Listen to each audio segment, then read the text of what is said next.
कांग्रेस ने 2 दिवसीय भाजपा गद्दी छोड़ो आंदोलन चलाया और उसमें कई जगहों पर कांग्रेस कार्यकर्ताओं की पिटाई भी हुई। बात करेंगे कांग्रेस नेता नसीमुद्दीन सिद्दीकी जी से।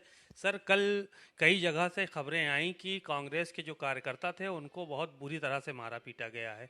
तो कांग्रेस का क्या स्टैंड है इस पूरे मामले को लेकर? देखिए, कांग्रेस भारतीय जनता पार्टी की इस हरकत की भर्त्सना करती है, निंदा करती है और उनको सुझाव देती है कि आंदोलन करना एक संवैधानिक अधिकार हर व्यक्ति को है और संविधान के तहत ही कांग्रेस के जन आंदोलन कर रहे थे और इस आंदोलन को दबाने का प्रयास किया गया। जैसे मऊ है और कई जगह पर गोंडा है, कई जगह पर पुलिस ने लाठीचार्ज किया। ये साबित करता है लाठीचार्ज कि भारतीय जनता पार्टी डर की सत्ता कायम करना चाहती है। डंडे से डरो, अपनी बात मत बोलो, और अगर अपनी बात बोलोगे तो आपको डंडे से पहले पीटा जाएगा, फिर आपको जेल में ठूंस दिया जाएगा, नहीं मानोगे तो गोली मार दिया जाएगा। ये जो डर की सत्ता है वो भारतीय जनता पार्टी कायम करना चाहती है। जनहित की समस्याओं को लेकर के कांग्रेस हमेशा संसद से लेकर के, विधानसभा से लेकर, विधान परिषद से लेकर सड़कों पे थी और कल परसों भी हर विधानसभा में पूरे प्रदेश में कांग्रेस पार्टी थी। अब ये डंडा बजाएं या लाठी चलाएं, कांग्रेस पार्टी रुकने वाली नहीं है। हम लोग प्रयास कर रहे हैं कि जहां पर ये घटना घटित हुई है वहां पे जाकर के हम अपने कार्यकर्ताओं का हाल जानें।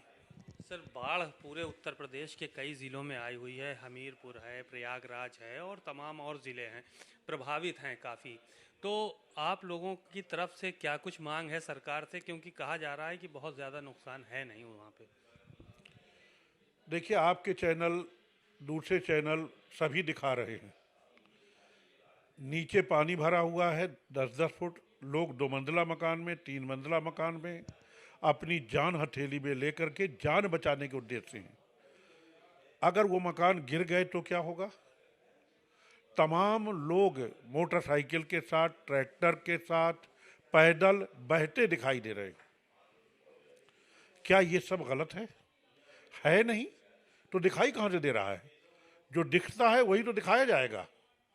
ये बिल्कुल पर्दा डालने की बात है, क्योंकि भारतीय जनता पार्टी की सरकार ने बाढ़ से निपटने की कोई मजबूत तैयारी नहीं की थी। केवल पैसा खाया गया, भ्रष्टाचार किया गया। मैं भी बाढ़ मंत्री रहा हूँ, मैं भी सिंचाई मंत्री रहा हूँ। मैं अच्छी तरीके से जानता हूँ कि उसको रोकने के लिए क्या व्यवस्था करनी चाहिए। उदाहरण के लिए मैं आपके सामने रख रहा हूँ और आप अपने बांदा के रिपोर्टर से मंगा लीजिए। बांदा शहर हर साल केन नदी की बाढ़ से डूब जाता था। वहाँ मैंने केवल एक बंधा बनवाया। वो बंधा थोड़ा सा काम उसका अधूरा रह गया, अधूरा नहीं है, 5% काम रह गया था। हमारी सरकार चली गई, मैं मंत्री नहीं बचा, उस समय नहीं बचा था। आज तक जब वो बनवाया उसको, आज तक बांदा में बाढ़ आई ही नहीं। 12 साल हो गए, लेकिन उस बंधे का जो 5% काम था इस सरकार ने आज तक नहीं कराया। तुम्हारी नीयत क्या है?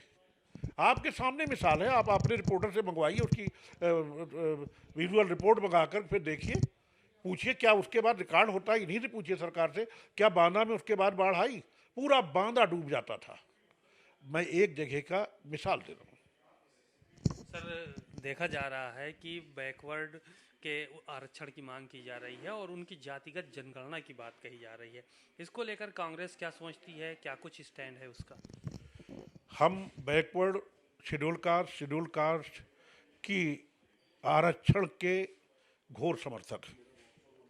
शेड्यूल कास्ट, शेड्यूल ट्राइब को अगर आरक्षण मिला तो कांग्रेस पार्टी की सरकार के टाइम पे मिला। बैकवर्ड को अगर आरक्षण मिला तो मंडल कमीशन की रिपोर्ट के आधार पर मिला।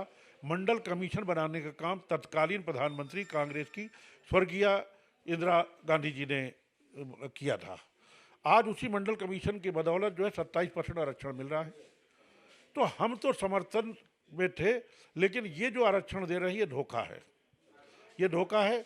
इनको जितने % लोगों को बढ़ रहे हैं उतने % आरक्षण भी बढ़ाना चाहिए। सर, हाई कोर्ट ने सुप्रीम कोर्ट ने कहा है कि बिना हाई कोर्ट की अनुमति के जो माननीयों के मुकदमे हैं, आपराधिक मुकदमे हैं, वो वापस न लिए जाएं।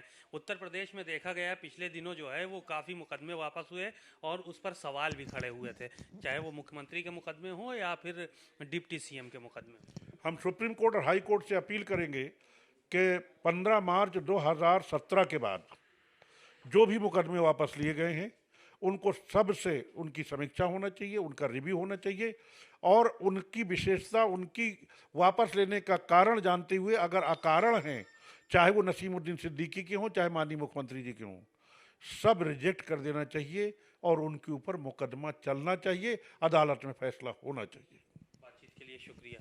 आप सुन रहे थे नसीमुद्दीन सिद्दीकी को, कांग्रेस के वरिष्ठ नेता हैं और इन्होंने बड़ी ही साफ तौर पर मुकदमे वापसी से लेकर और बाढ़ की समस्याओं को लेकर आवाज़ उठाई और इनका कहना है कि ये जो मुकदमे चल रहे हैं इनका ट्रायल होना चाहिए और जो भी दोषी हैं उनको सज़ा मिलनी चाहिए। कैमरामैन सौरभ के साथ सीमा अब नकवी, भारत समाचार, लखनऊ।